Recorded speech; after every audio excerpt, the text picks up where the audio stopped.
the vast expanse of the multiverse where time and space become a cosmic tangle, ponder on this. What would happen when two beings of unimaginable power and wit collide in a game of celestial proportions? Picture this. The celestial Toymaker, a master of games and puzzles, finds himself weary of his own domain's limitations.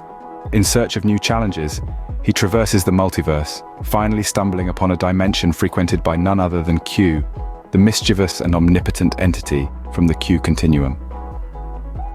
Intrigued by the unpredictable nature of this realm, the Toymaker decides to set the stage for an unparalleled game.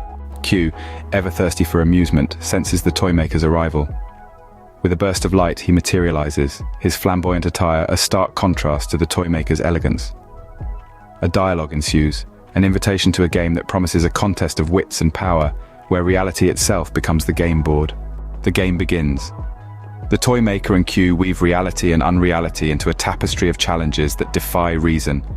Time is manipulated, laws of physics are altered, and illusions that dance on the edge of madness are conjured. The multiverse quivers with the intensity of their cosmic clash.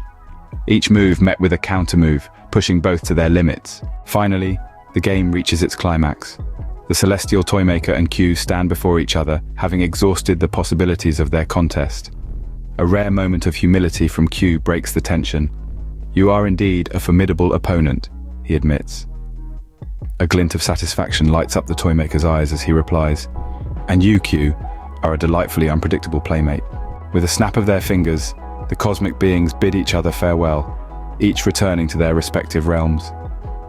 Their encounter leaves whispers in the cosmic winds, a tale of the day when the celestial Toymaker and Q crossed paths in a cosmic collision of games and mischief, a testament to the infinite possibilities of the multiverse.